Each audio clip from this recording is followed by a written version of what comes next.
ആരുമില്ലേ? ഓ ഉണ്ട്. ഞാൻ ഇവിടെ ഉണ്ട് ഇരിക്കുന്ന കണ്ടില്ലേ എന്നെ? പിള്ളേരൊന്നും ഇത്രയും വണ്ണമുള്ള ഞാൻ ഇവിടെ ഇരുന്നിട്ട് നിങ്ങൾ കണ്ടില്ലേ? പിള്ളേരില്ലേടെ? ഞാൻ ആകെ വിഷമിച്ചിരിക്കുമായിരുന്നു. എനിക്ക് പെൻഷൻ ഉണ്ടായിരുന്നു. ഇതുപോലെ പെരട്ട AC ഉണ്ടല്ലോ, പണ്ട് അമ്മൂമ്മയുടെ കാലത്തുള്ള ഒരു AC എടുത്ത് ആ ചെറുക്കൻ്റെ അവിടെ പറഞ്ഞ് ഞാൻ അതെടുത്ത് കളയടാ. ഇപ്പം എന്താ പെൻഷൻ ഇല്ലയെന്നും പറഞ്ഞ് എഴുതി വന്നേക്കുന്നു. പെൻഷൻ ഞാൻ ഈ വെയിലത്ത് പോയി നോക്കി പെൻഷൻ നോക്കിയപ്പം പറയുന്നത് പെൻഷൻ വരുന്നില്ലെന്ന്. അക്ഷയയിലൊക്കെ പോയി നോക്കി ഇപ്പം നിങ്ങൾക്ക് AC ഉണ്ടെന്ന്. എനിക്ക് AC ഉണ്ട്.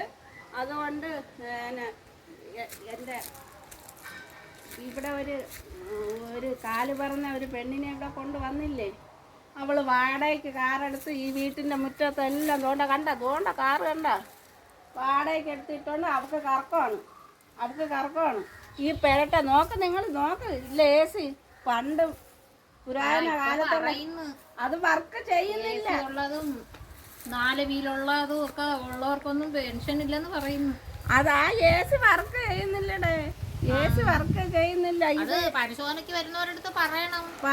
പറഞ്ഞപ്പോ ഇതാ ഇങ്ങനെ ഒരു വെണ്ടയ്ക്ക ഒരു വലിയ ഈ നീളത്തിലുള്ള ഒരു പേപ്പറിൽ എഴുതി എടുത്തുകൊണ്ട് പോയി. എനിക്കിപ്പം പെൻഷൻ ഇല്ല. ഇവക്ക് വല്ലതും അറിയണോ?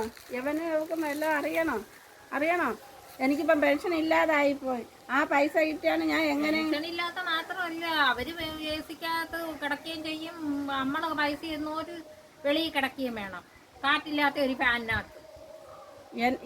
എൻ്റെ റൂമിലൊരു ഫാനുണ്ട്. അത് ചിലപ്പം കറങ്ങും. പിന്നെ ഈ കറങ്ങി വന്ന് ഇങ്ങനെ നിൽക്കും. പിന്നെ അത് കറക്കോ ഇല്ല, ഒന്നുമില്ല.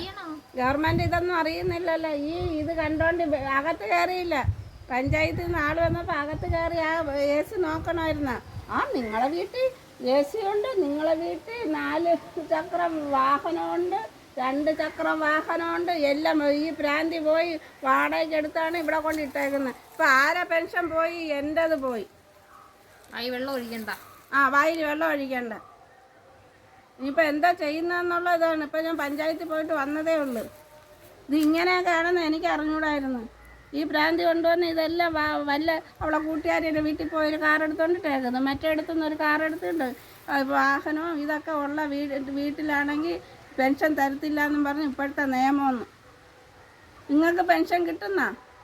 നമ്മളെ വീട്ടിൽ പിന്നെ മക്കളെയൊന്നും അവിടെ കയറ്റുന്നില്ല. എല്ലാവരും വെളിയിൽ ഇറങ്ങിയിട്ടേക്കാ. കാര്യം മക്കളുണ്ടെന്ന് പറഞ്ഞ് ഗവൺമെന്റ് പറയും മക്കളുണ്ടെന്ന്. മക്കള് മക്കളുണ്ടെങ്കിലും ഇല്ല പറയാൻ പറ്റുമോ? വെളിയിൽ ഇറങ്ങി മക്കള് തരുന്നില്ല.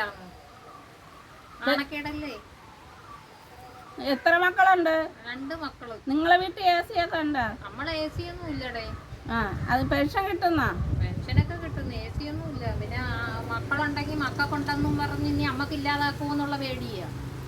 മക്കൾക്ക് വണ്ടിയൊക്കെ ഉണ്ടാ? മക്കള് വണ്ടിയോ എന്തോ ഉണ്ടൊക്കെ എവിടെയെങ്കിലും ഒക്കെ ജീവിക്കല്ലേ. അവരിനി വണ്ടി അവരെ പേർക്കുണ്ടോ ഇല്ലയെന്നൊക്കെ നമുക്ക് അറിയാൻ പറ്റുമോ? ഉണ്ടെങ്കിൽ ഇനി നമുക്ക് പെൻഷൻ ഇല്ലാതാവൂല്ലേ? അവര് വണ്ടിയിൽ ബെൽറ്റ് ഇട്ട് നടക്കുകയും ചെയ്യും, നമ്മൾ വീട്ടിൽ കിടന്ന് ചട്ടി അടിക്കുകയും വേണം. ഇനി ഞാൻ എന്തോ ചെയ്യും? ഈ പെരട്ട എടുക്കണം. എല്ലായിടും സങ്കടപ്പെട്ട് പറയാൻ പറ്റുമോ? മക്കള് തരുന്നില്ല, അല്ലെങ്കിൽ ഞങ്ങൾക്ക് ജീവിക്കാൻ നിവൃത്തിയില്ല. നാണക്കേടല്ലേ? കുടുംബ നാണക്കേടല്ലേ? അവളെന്റെ പെൻഷനും ഇല്ലാതാക്കിയില്ലേ? ഇപ്പൊ അവൾക്ക് സമാധാനം ആയില്ലേ? എന്തോ ചെയ്യാനാ? ഈ പെരട്ട എടുത്ത് തല്ലിപ്പൊട്ടിച്ച് കളഞ്ഞ് ഒരു കോടാലി ഉണ്ടായിരുന്നു. ഇപ്പൊ ഞാൻ അടിച്ച് പൊട്ടിച്ച് ഇളക്കി അതിനകത്ത് അവള് വരുമ്പോഴത്തേനും ഇട്ടേനും.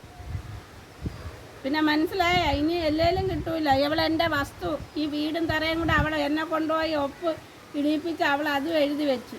ഇപ്പം അതും ഇല്ല. ഇനി മോദി സാറിൻ്റെ പൈസയും കിട്ടത്തില്ല. ഈ വസ്തുവും വീടും എൻ്റെ പേർക്കായിരുന്നു. അങ്ങനെ എനിക്ക് ഇതുപോലെ 2000 രൂപ കിട്ടുമായിരുന്നു, കൃഷിക്ക് കിട്ടുമായിരുന്നു. ഇപ്പം അതും ഇല്ലാതായി. ഈ ഒരു പെണ്ണ് വന്ന് ഇതാരും അറിയുന്നില്ലല്ലോ. ഇനി ഇതെവിടെ ചെന്ന് ഞാൻ പറയണം? ദൈവത്തോട്